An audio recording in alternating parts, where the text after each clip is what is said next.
And so we're going to start with House File 1262 with Representative Hemmingson Yeager. You can go ahead and one up to the table. And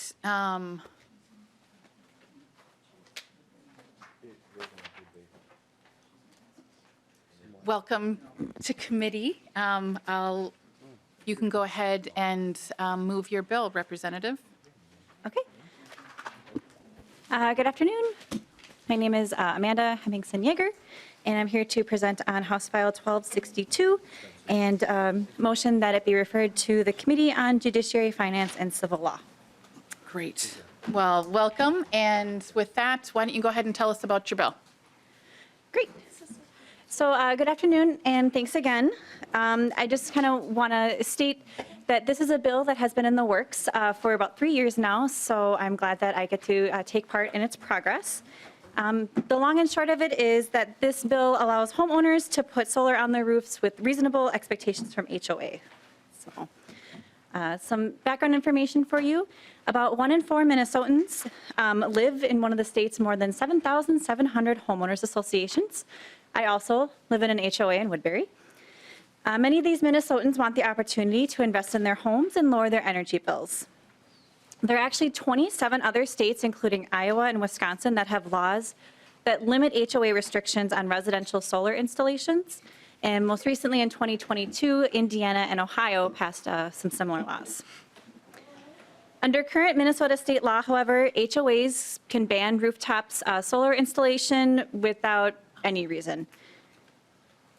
This has become a concern and a frustration for many people in my own district, and as I learned more, it's widely felt across many different districts. So this bill balances HOA homeowners' rights with HOA association duties so that HOAs do still have input in kind of facilitating this to happen.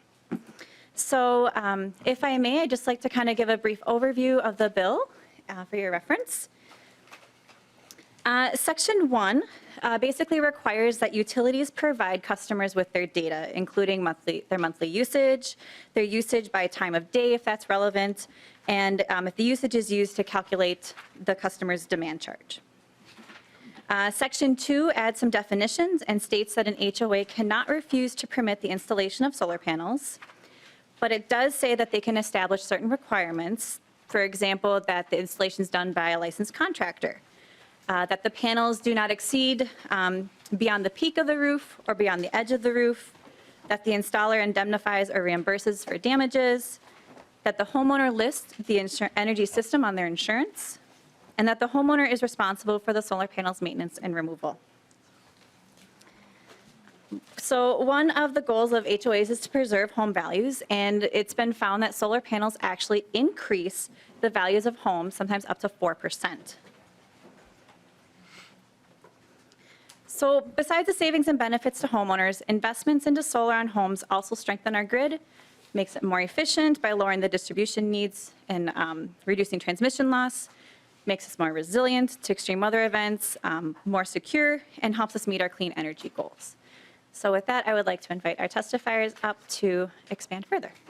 Great. And let's see. First, we have Logan O'Grady. There were a couple of questions. Do you want to, can we do with testimony first? Okay, perfect, great.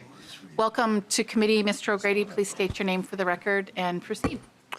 Good afternoon, Madam Chair and members. For the record, my name is Logan O'Grady. I'm the Executive Director of the Minnesota Solar Energy Industries Association. I know I've been here before, but MNC is a 501c6 trade organization. We represent over 140 companies throughout Minnesota working in solar and energy storage. Altogether, our 140 companies employ over 5,000 Minnesotans in this industry. I want to thank Representative Hemmingson Yeager for taking this bill over. It has been around for a few years now, and it really has been a bipartisan bill in both bodies, because I think just generally Minnesotans agree that we should allow homeowners to do whatever they want with their properties, within reason, of course. And I think that that's even more true when those investments that they choose to make can save them money through their utility costs. From an industry perspective, which is obviously what I bring, We always are looking for ways to cut red tape and cut barriers to doing business in Minnesota. Obviously, if you're completely prohibited from doing businesses in certain communities, that is a barrier that we've been trying to overcome. So this is a great bill that still allows for restrictions on solar, but doesn't completely prohibit it in certain communities. And we just ask the committee to support it. I'm happy to stick around for questions. Thank you, Mr. O'Grady. Next, we have Bobby King from Solar United Neighbors. Welcome to committee, Mr. King. Please state your name for the record and proceed with your testimony. Thank you, Madam Chair. My name is Bobby King. I'm the Minnesota State Director for Solar United Neighbors. We're a national nonprofit that works to help people go solar, and we do this through coordinating buying groups. We have currently ones going on in the Twin Cities area now, Duluth and Arrowhead, working on one in Brainerd shortly. And as a part of these buying groups, we find ways for low-income homeowners to go solar too. It's an interest of ours to make sure solar is accessible to all Minnesotans. And then, of course, we like to promote policy that makes more solar possible in Minnesota. And we're interested in making sure Minnesotans that want to can take advantage of the economic benefits of going solar. It allows you not only to lower your cost of energy, but it also allows you to stabilize it. Once you pay for the solar, you know what your energy costs are going to be. And for HOA homeowners, a lot of these houses they're large. They have great roofs for solar. The energy burdens are high for some of them. I was working with one HOA homeowner whose estimated savings over 25 years was $50,000, but was blocked from going solar by his HOA. And the other aspect of this for us is that our state has now ambitious renewable energy goals, which are fantastic.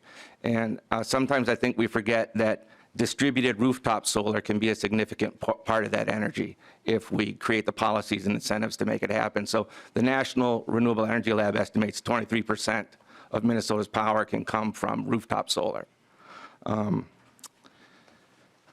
The Inflation Reduction Act now has increased the tax credit, investment tax credit. You can get to 30%, so there's homeowners now anxious to move on solar and take advantage of that. And our take on this is that HOA still maintain some control. They can have control over some aesthetics, who is allowed to install, but they can't just say no. And I know that, in fact, I just got an email from someone as I left the office to drive up here that I'm in a HOA, what do I do about my solar? I'm going to approach my board, and I'm worried about getting told no. But if this were to pass this year, for sure, next year, there will be many HOA homeowners solar, more renewable energy on our grid, more solar jobs in our state, and more security around energy costs for those homeowners. So thank you. Thanks for carrying the bill. Thank you, Mr. King. Next up, we have Carl Severson, HOA owner from Chaska. Welcome to committee. Thank you. Madam Chair, I did take the liberty of printing out copies of the testimony I'm going to be giving. So if you would allow, I can pass these along. Sure, the page can grab them and she can distribute them for you. Thank you, Mr. Severson. As you get seated, oops, something maybe just fell. Your phone, I think, behind you. Your phone, I think, fell. Oops. It's on the side. Don't want to lose that. No. Welcome to committee. When you get yourself seated, you can state your name for the record and please proceed with your testimony. Okay. Name is Carl Syverson. I'm a resident of Chaska, Minnesota. Chairman Aiken, thank you for the opportunity to come before the committee to provide testimony in support of House Files 1262. My name is Carl Syverson, a resident of Chaska, Minnesota, in the Hidden Creek Homeowners Association, HCHA. I'm a retired commander, Civil Engineer Corps, United States Navy, and a retired professional engineer in the states of California and Iowa. Over my 53-year career, I've held positions as operating engineer, naval officer, state and federal civilian employee, energy manager / consultant, and consulting engineer. I've held certifications as a certified energy manager, certified plant engineer, as well as other energy-related certifications. I performed or reviewed hundreds of energy efficiency analyses using simple payback and life cycle cost analysis methodologies. My wife and I purchased our townhome in HCHA in 2018. Over the last 4 years, I've analyzed and invested several energy efficiency improvement projects for our home, including 7 photovoltaic nightlight skylights, a high-efficiency HVAC system, numerous LED interior lighting fixtures and lamps, 7 motion-detecting perimeter LED lighting systems, 2 smart thermostats, additional wall and ceiling installation, and 2 photovoltaic attic exhaust fans. For each of these improvement projects, I performed an engineering economic analysis to determine the value of those projects. The HCHA has had no objection to those home improvements, some of which involve penetration of or attachment to the building exterior surfaces. Having past familiarity with the solar photovoltaic system's efficiency, reliability, and aesthetics, I researched the current technology for these features. I determined that I could replace 98% of my annual electric consumption provided by the city of Chaska with a solar array mounted to my roof. Today's systems are sold and installed with a 25-year warranty on parts and labor. The current useful life of today's solar panels is estimated to be 50 years. The engineering economic analysis used the 25-year warranty period and a life cycle cost analysis. That analysis resulted in an annual return of investment of 8% for the project. Federal tax credits and city energy rebates were available for the project.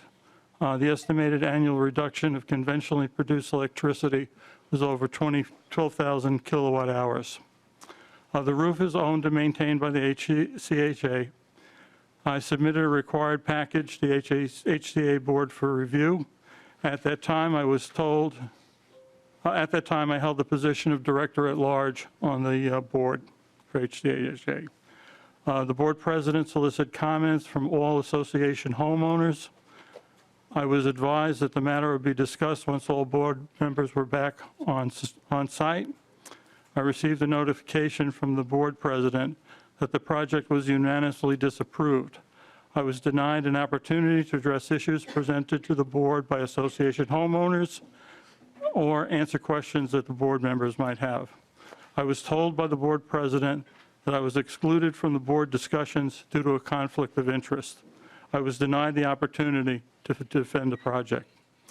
Many of the concerns brought up to the HCHA were due to misconceptions about how modern solar panels work. These include roof maintenance. As the system owner, I would pay for the removal and reinstallation of solar panels in the event of a repair, replacement of the roofing system. All potential installers provide a 5-year no-leak guarantee for panel installation sites. The 2 top-tier potential installers have been in business for 11 and 4 years respectively, with no claims on installation roof leak issues. Aesthetic appearance. The solar panels will be solid black, providing a more pleasing aesthetic appearance and match the existing roof shingles. Reflection of the solar panel sunlight on homeowner windows. In order to experience ground level reflections, the sun elevation needs to exceed more than 90 degrees of the plane of the roof. This is not possible for the construction features of the roof and the sun's maximum daily elevations throughout the year. Direction of solar panel issues. The comment of placing the panels on the north face of the roof had no merit. Solar panel warranty period and useful life. The solar panels and their associated microinverters have a 25-year warranty on parts and labor, with the estimated useful life of 50 to 60 years. Economic considerations. The engineering economic analysis showed that the system will have an annual return of investment of 8%, with the total cost savings of over $30,000 for the 25-year analysis period. Some recommendations that I had for the current bill is to clarify that multi-single-family dwellings within a building be included, and also that they clarify the payer of a second proposal if requested by the HOA. Thank you for the opportunity to provide testimony on this important legislation. I hope to see this passed this year and have a solar array in my home in the near future. So I'd welcome an opportunity to answer any questions and that may be based on this testimony. Thank you, Mr. Severson. I appreciate that.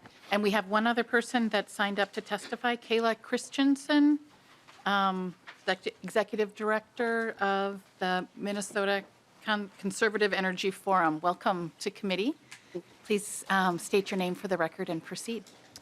Hello, my name is Kayla Christensen, Executive Director of the Minnesota Conservative Energy Forum.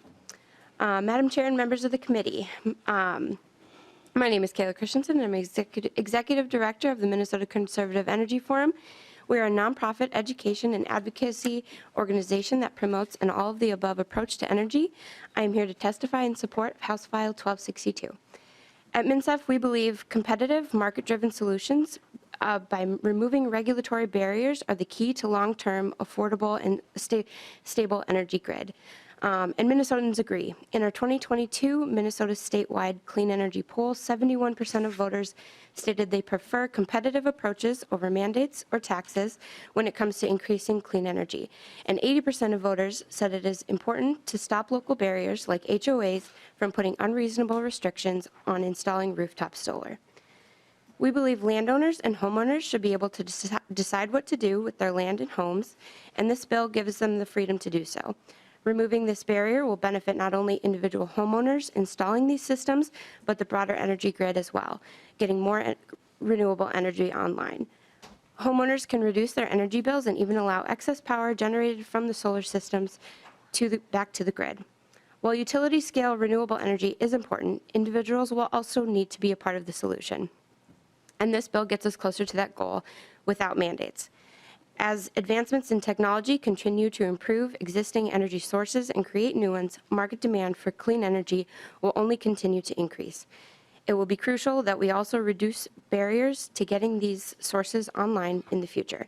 I urge you to support this legislation, and thank you for the opportunity to weigh in. Thank you for your testimony. Before we move on, is there anyone else that wanted to testify on the bill? Doesn't look like it, so maybe we will turn to members' questions. Did you have anything to say, Representative? No. Okay. And we've got a couple people on the list. Representative Swedzinski. Thank you, Madam Chair. And just this could be a question. It's how will this affect if you? I don't live in an HOA. I really don't know the answer to this question. How would this affect if you signed a contract that you would agree to the HOA's rules? So you essentially a legal binding contract. How does this if this law is to pass? How would that integrate with those legally binding contracts that you signed as a homeowner within an HOA that you would abide by the rules of the HOA? Sure. Representative Hemmingson-Yeager. Sorry. Thank you. Thank you, Representative. That's a good question. So from my understanding, a lot of the bylaws don't really include solar in their language. I am hoping to move this to judiciary next, where we can dig into that question more. If I may refer to one of the testifiers, that they have a more succinct answer. Maybe not. I'm not seeing anybody raise their hand that do. So I think that the question Representative Swedzinski is asking is, if I'm understanding it correctly, is if an existing contract would be indicated by anything. And Representative or Mr. Eloff, do you have a question? Or you were pointing that direction? I'm trying to do a little body language here. Madam Chair, Representative Swedzinski is asking a very good question because it is a contract that has been signed by the homeowners and on behalf of the association that governs what happens there. And the federal constitution and the state constitution prohibits impairment of contracts. But there are exceptions. Thankfully, one of my colleague at House Research who deals with housing issues wrote a publication a couple of years ago that speaks to them, and I'd like to share that with you because I think it's important. The courts have developed, I guess, what lawyers would call a three-pronged test to determine if an impairment of contract rights is sufficiently required by the public interest that's served by doing so. And if legislation survives scrutiny of each of those tests, it's found to be constitutional. And the three tests are this. One, is the impairment substantial? And that is probably going to be seen in the eyes of the beholder, I imagine. But there are provisions in the bill that limit, as the representative indicated, the size and placement of the solar panels. The second prong of the test is if the impairment is substantial, has the state demonstrated a significant and legitimate public purpose behind the legislation? Although it's not specifically stated here, I think it's clear that the goals of increasing solar by means of passing this bill would speak to the state's goals of reducing greenhouse gases, more renewable energy, et cetera, et cetera. And the third prong of the test is if there's a significant and legitimate public purpose, does it match up with, is the adjustment of the rights and responsibilities of both contracting parties based on reasonable conditions, and are they appropriate to the public purpose so as to justify the adoption of the law? And that's another question that I think people could differ on. But those are the three questions that are looked at to determine if a bill that would impair contracts is or is not constitutional. Representative Swazinski. Thank you, Madam Chair. Good job, Mr. Eloff. It'd be my guess that, from the foundation, when I hear of people that live in HOAs, aesthetics is the primary, driver of a lot of those, which would probably fall under the third of those three-pronged approaches that would potentially put this into some sort of a legal peril within an HOA or the constitutionality of the process that we're going through here today. It's, at the end of the day, these places are chosen by people to live in or not an HOA. Whether it's the plowing over of local elected boards in our co-ops, or the plowing over of HOA boards, whether they're democratically elected. I don't even know how these folks are. Is this elected? Or are they appointed? I don't know. But they're elected. But at the end of the day, there are current processes that HOA owners can go through their own systems. We have examples here. Mr. Severson, it looks like he was potentially denied his request to put this forward. I think that's, we need to really think about those things because, regardless, folks bought into this HOA as a decision. And they bought into this decision knowing that there are certain rules and regulations going to be applied. And there are current opportunities for them to change them. And we should tread awfully careful that, if this legislature continues to make a habit of plowing over locally elected officials, whether it's a township board, whether it's a directing board over a co-op, whether it's an HOA board, habits that are repeated become habitual. And it appears that potentially has the direction that this legislature is choosing to go in. And to the utmost degree, this seems, I think your heart's probably in the right place, but this is not just someone's home that they own all by themselves without any extra governance. They have rules. If they have it, we should respect those things to certain extents. If someone opened a strip club in an HOA, the legislature probably wouldn't be carrying a bill to do that. But because this happens to have favor within it appears bipartisan on both sides of the aisle in the Senate at least, that it's going to move forward. But it is what it is, I guess. So. Representative Henningsen-Yeager, do you have a response at all?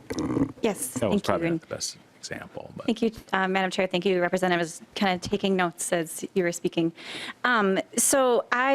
When my husband and I were purchasing and looking to purchase our first house, we knew we wanted to live in Woodbury.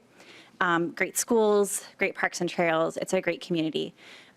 You would be hard pressed to find a neighborhood that isn't in an HOA in Woodbury. So to limit that market choice was kind of frustrating. We were very insistent with our realtor that we wanted to see the bylaws because we knew that we may want to do solar, we may want to look at heat pumps, we may want to put a swing set in our backyard because we were looking at having kids. And so it was very difficult for our realtor to even get the bylaws of the HOA prior to us purchasing the home. And as I've talked to more people and they've shared their stories with me, the elections processes vary by homeowner association. The bylaws vary in differing accessibility. So it's just been really difficult for some of these constituents and some of these people to work with their HOAs to get solar on their roof.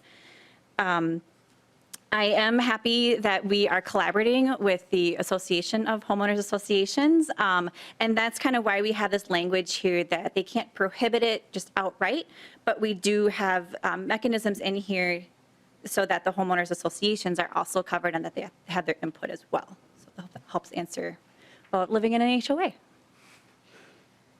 Any follow-up, Representative Swazinski? Representative Meckland? Thank you, Madam Chair. Question to the author. When we heard this bill, I don't know if it was last year or the year before, it's under applicability, it was single-family detached dwellings whose owner is the sole owner of the entire building in which the dwelling is located, and who is solely responsible for the maintenance, repair, replacement, and insurance of the entire building. This year we have in line 2.9, single-family dwellings where the dwelling owner owns or has the right to exclusive use of the roof. So my question in all that, would this apply to a building that may have 6 units in it that they're all adjoined? Or does it have to be a single dwelling that, in this case, the gentleman from Chaska owns the entire roof system? Representative Hemmingson Yeager. Thank you. So that my understanding is that yes, it's a single-family home or a dwelling, and the owner must have rights to that roof. So whether that's detached or whether that's part of a bigger roof, I guess it doesn't really explicitly state in the language. Maybe House Legal can correct me.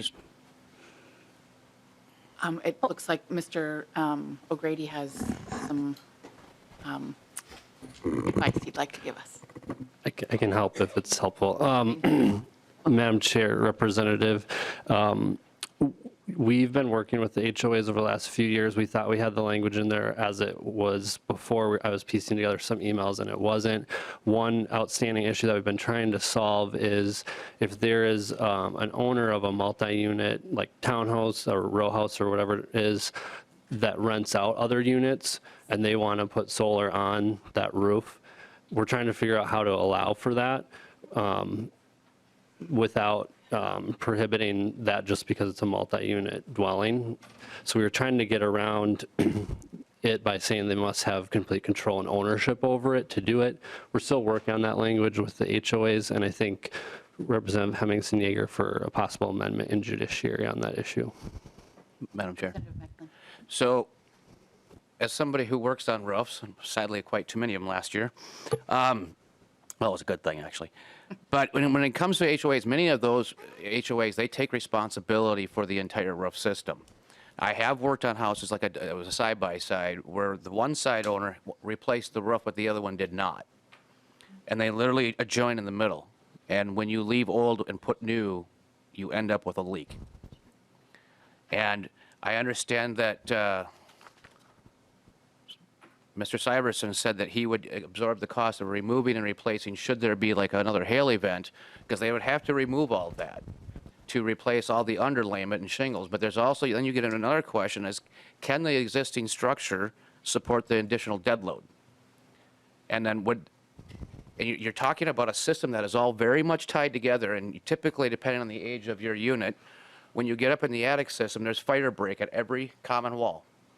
And so you would have to actually penetrate that and replace it. This is a much bigger thing, and I quite frankly, HOA is going to drive me nuts too. I mean, and there's other ones and other stuff that I have actually fought with these people because there is some of it. And what Representative Swedinsky was saying is when you have this contract and you talk about the, is it overextending one part or the other? But if, say there's 100 homes in that HOA and 80 of them don't like looking at solar, which I know sounds petty, but for 20 to be happy, 80 are going to be mad. And I actually did live in an HOA once. I'm glad I don't anymore, because there are some little things in there. But maybe one thing you should have in here is that upon potentially looking at a property in an HOA, they must have those bylaws available for that potential buyer. Mine was a brand new development, so it was accessible at the time. But when you take into account how these are built and how these are structured, and the fact that most of them have the liability of the roof, and I'm still actually trying to get a clear answer of like insurance cost of trying to get all that off or on under an insurance claim. So just something to consider. Just my 2 cents. Thank you, Madam Chair. I appreciate that, Representative. Representative Hemmingson Yeager, did you have any comment about? Yeah, Representative Beckland, thank you very much. That's kind of some similar questions going through my head. Do you want to work together on making bylaws available? Cool. There we go. I see a thumbs up. Thank you. That's great. Next on the list, we have Representative Altendorf. Thank you, Madam Chair. Thank you, Representative. I guess I'm going to echo some of the same things that have been said here, but I think sometimes when we look down the road, again, there might be some unintended consequences. Just a couple of numbers or facts. The average person is moving every 7 years. And so in something like an HOA, we are a collective ownership. We all know this, right? And so, again, I have a real concern on any buildings or properties where there is a shared wall of a unit. And again, it's not that we're against solar, it's the mandate. I had one of your testimonials, they were saying we're moving ahead with solar without having any mandates. And actually, no, that's not true, because putting this into law would require or mandate homeowners associations to adopt this or to allow it. So that's not really true to say that we're skirting around that there's not a mandate on this. So my concern is there are other processes to take this to the homeowners association. And it feels like we're kind of doing a top-down approach instead of doing the correct approach. Because my husband and I own some rental properties, I know the problems with if you put solar on one roof and perhaps the life expectancy of the roof is at 10 years, 20 years, that could cause a problem, an unforeseen problem down the road with replacing the whole roof. So I really am very leery of getting into a situation where, again, this is a mandate requiring skirting past the homeowners association rules and regulations and kind of forcing our beliefs on someone else. So if they wanted to do it, I would suggest going through the process. But thank you. Representative Hemmingson Yeager. Yeah, thank you, Chair. Thank you, Representative, for those concerns. Again, this is really where I'm grateful to be collaborating with the homeowners associations to make sure that we're considering all downstream impacts of this language. Again, the bill basically just says that we are allowing our homeowners to take part in this market by reducing the barrier of the homeowners associations outright prohibiting solar installation for whatever reason or for no reason. The bill does describe kind of an application process. So there is a process in place for people to submit an application with specs and with requirements that an HOA would need to make a determination. We continue that conversation with the homeowners associations. And I will just maybe also say that in my experience putting panels on our roof, we put on new shingles first, and I don't think we would have gone through that expense had it not been for new shingles. And so if we had a 20-year-old roof, we probably wouldn't have gone through the expense, recognizing that a roof would need to be changed soon. But Representative Suzinski, is this on this? Yeah. Thank you, Thank you, Madam Chair. And to that question, I think that's where if the HOA is the actual owner and responsible for the roofing, how do those two things jive up, right? Timing. Let's say your shingles right now are currently at 15 years. You have 5 years relatively life left on that shingle set, but you want to put up an asset on that roof that's going to last for 20. Right. Who's responsible for not, it only says in the bill that, well, this guy said, well, I'll pay for the removal of and to put up. How does that process actually work within the HOA, saying, well, 20 years are up, your neighbor's shingles are going to have to get replaced. You have 5 years left of this, so do they have to sue them? Can they ask them? Do they have to come to the legislature and ask permission? Does the HOA just get to say, hey, we voted, we're going to do it, take it down? Because well, I just put those up 5 years ago. Like, how does that work? Since the legislature is getting involved. I think Mr. Elaf wants to comment. Thank you, Madam Chair. I think the question Representative Swedzinski is asking is answered in the bill on lines 226 to 228, which says that the owner and each successive owner of a solar energy system be responsible for removing the system if reasonably necessary to repair, perform maintenance, or replace common elements or limited common elements, so that the owner of the system and the successive owners Has to do it. Yeah. Okay. Thank you, Mr. Elaf. Let's see, next on the list, we have Representative Carroll. Thank you, Chair. I was looking at this and wondering if this analysis could help. It seems like we should distinguish between common interest communities, and there's some terms of art here in the language that have single-family dwellings within a community versus single-family dwelling that's in a shared unit, like an apartment type. So think of an apartment versus a single-family home. So it seems like it's fairly easy to work with it if it's a single-family home setting versus a multifamily home setting. So that may help. And it doesn't seem like it'd be a problem. Some of these concerns that you have within a single-family home setting as opposed to the common interest or common dwelling setting. So maybe we could work with some of that language to further clarify it and distinguish it to help address some of your concerns. Not really hearing a question there. Thank you for those comments. Representative Hollins, I think, is our last question before we move on. Thank you, Chair Acom, and thank you, Representative Hemmingsen-Jaeger. I think I was mostly going to refer to that Section 5 about the allowable conditions, that it would be required to remove them, and I think that's an important aspect of it. As a person who has lived in a dwelling that is controlled by an HOA, but since our amazing researcher already pointed it out, I guess I don't need to. The one thing I'll say is I was raised by libertarian hippies, and I hate HOAs, like, with a passion. I think we could all agree that we don't like HOAs. So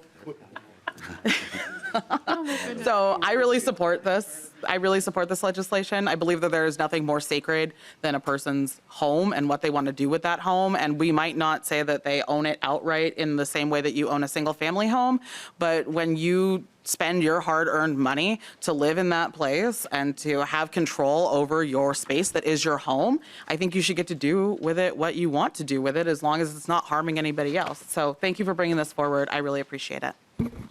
Right, we've got Representative Igo. Go ahead. Did you want to mention Just to something on that that? quickly. That's what I was about to talk. Go ahead, Troy.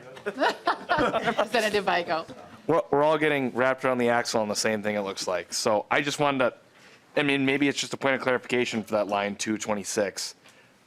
If an HOA doesn't put that ruling in effect, though, are we opening up a lot of litigation that could be potential here?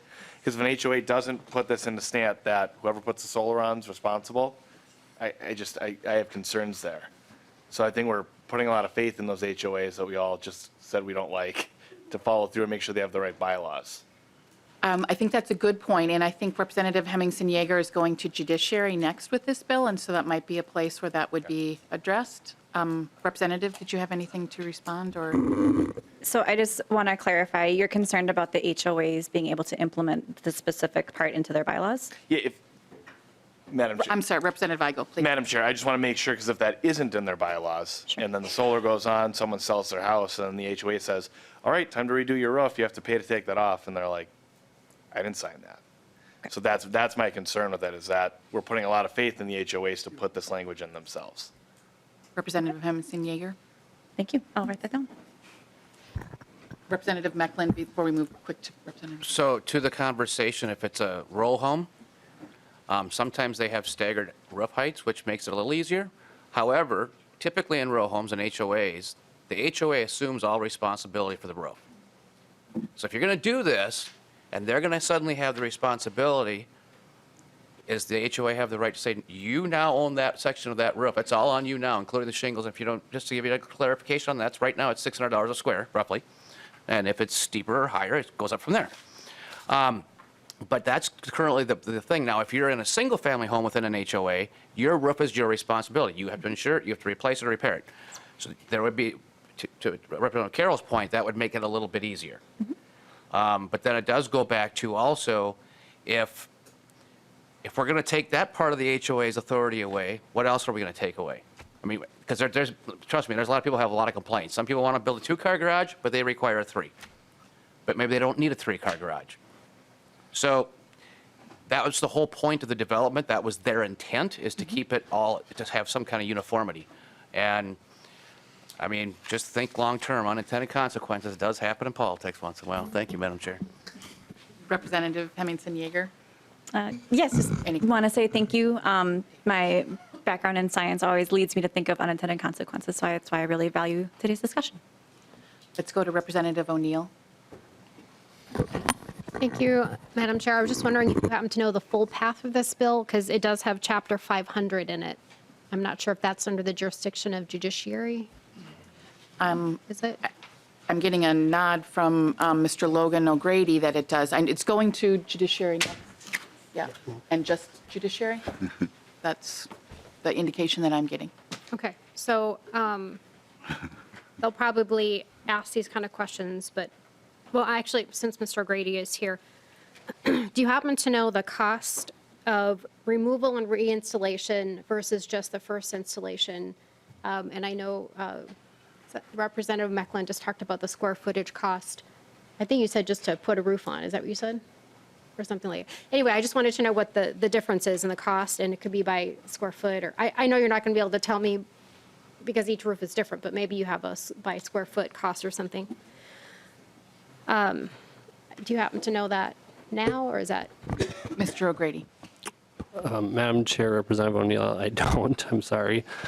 I don't get asked a lot about removing solar. I get asked a lot about putting it on, which I could tell you the cost of putting it on for system size, but not removing.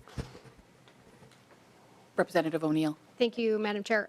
Well, I mean, since we've got a bill that is a lot to do with both removal and then reinstallation, I was hoping that you might have those numbers ready, because that seems like kind of a one-on-one question. But if you could get back to me at a different time, I look forward to that. The other questions I would have is, what if the solar developer who is supposed to be responsible for this then goes bankrupt? That isn't in the bill. Also, what if the homeowner, to their point, sells it, and then the new homeowner isn't made aware of it? I know they're supposed to be, but, and they can't afford, you know, there may be a pensioner, and they can't afford to have the entire thing removed and reinstalled to do the roof. So these are some pretty glaring questions, and since we don't even know the basic cost of removal and reinstallation, that's kind of problematic. And Mr. Severson, I wonder if you're coming up to the table because you might have an estimate for removal. Yes, Madam Chair. When I requested the proposals from 3 providers, 2 of which had indicated that with their estimate of between $2,000 and $5,000 for the both removal and reinstallation of the system if needed for roof repairs. And I'm sure that would depend probably on size also and so forth. But that's helpful to at least give a ballpark. Yeah, it's a ballpark number. Did you have any other further questions, Representative O'Neill, before we go to last question with Mr. Representative Davis? No, that was it. I wanted to make sure that this was going to the proper committees because we've had issues in the past, so thank you. Thank you. Last question to Representative Davis. Thank you, Madam Chair.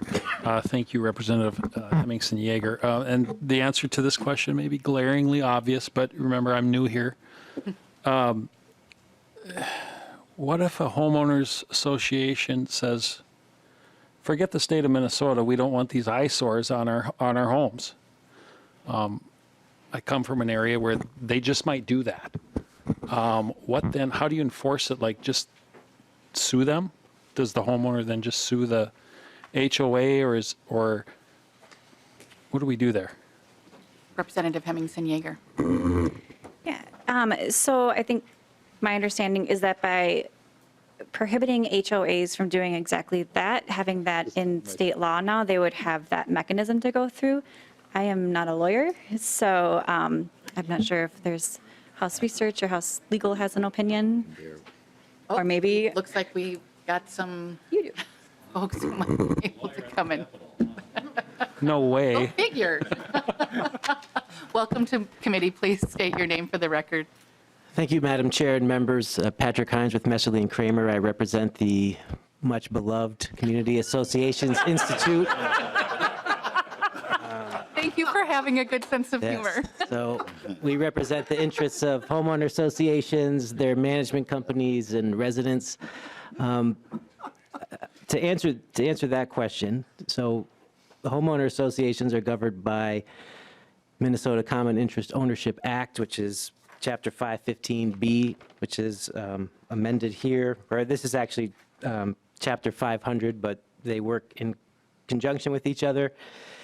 If a homeowners association violates any of its duties under MCIWA, which is what we call it, a homeowner would be able to bring a lawsuit in order to enforce the violation on the of either the rules, the bylaws, or the statute, and that's how it would be resolved.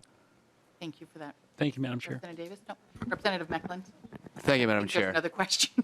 Well, this just keeps going. I know, right? We're going to have So- to finish up pretty quick, though. If, we'll use the example for simple numbers, if there's 100 homes in this development and the 3/4 of them don't want any changes to their current HOA rules, could those 75 other homeowners, if this all went through, could they then go back and sue the HOA because they were given a commitment to something when they moved in and now it's gone? I mean, I see this because we have some golf course that they want to sell, but they bought a golf course property. So if they develop it, their value tanks. But to that, could the other homeowners sue the HOA? Mr. Hines? Madam Chair and Representative Meekland, so all of the homeowner associations are generally governed by their bylaws, rules, and regulations. Those are created by and enforced by the board. Another question, the board members are elected by the other unit owners. So the only members of the board are your neighbors who live in the same association. They have the power to amend the bylaws, rules, and regulations, and they also have the power to enforce them. All of the powers that they have as a board stem from the Common Interest Ownership Act from the state. So the state grants all of their powers. So what the state grants, the state can also limit. And so therefore, because the state grants them the authority to issue architectural controls, which is what we really are talking about here. If, most bylaws, unless they're very new, wouldn't reference solar panels, but they do say the board controls architectural controls, and that's where you sometimes see disputes about a fence that was installed that didn't meet a certain standard, or someone who wanted to paint their door neon pink. All of those things are architectural controls. So the state gives them the power to do that, but it can also limit that power. And this is what's happening here to some extent, is that the state is saying you have the ability to issue architectural controls. When it comes to solar panels, you have a limited ability to do that. You can't simply say no. You have to give the owner the opportunity to meet these conditions, which are laid out in the bill starting on page 2.16.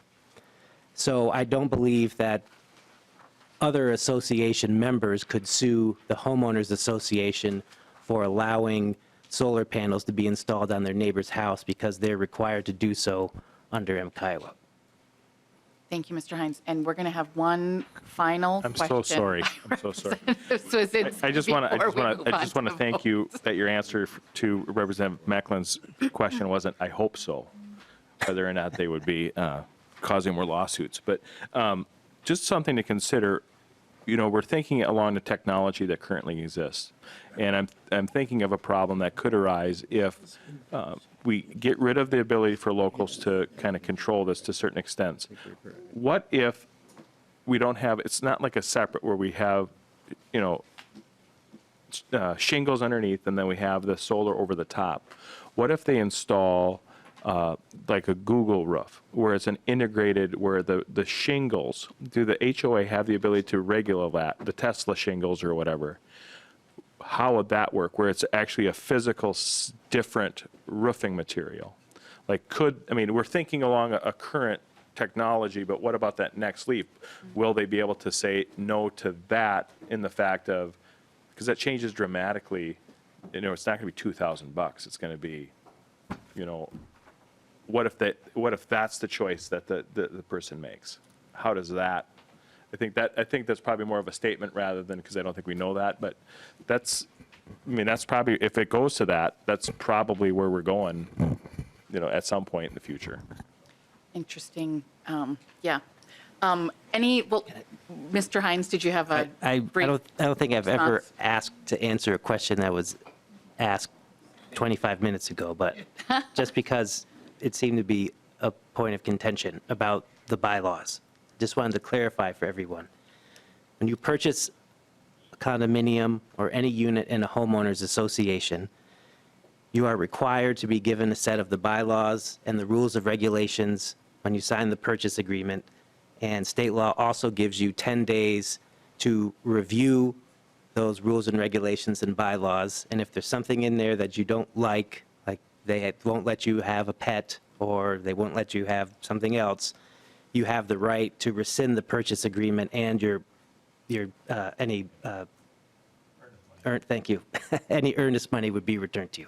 So, thank you. Thank you, Mr. Hines. I appreciate the clarity you've brought to the discussion today. Any closing comments, Representative Hemmingson-Yager? I'd just like to say thank you again for the discussion. This is a bipartisan effort and is highlighted by the testifiers, both here today at the hearing and through the written testimony that's in your packets. This bill seeks to allow homeowners and the consumer the ability to take part in the market for solar panels on their dwellings. I'm going to continue to work with the HOA community to ensure that their priorities are addressed while maintaining the homeowners' right to their own property. So with that, I'll renew my motion to move it to judiciary. So Representative Hemmingson-Yager renews her motion that House File 1262 be re-referred to the Committee on Judiciary, Finance, and Civil Law. All those in favor say aye. Aye. Opposed say nay. The motion prevails and the bill is re-referred.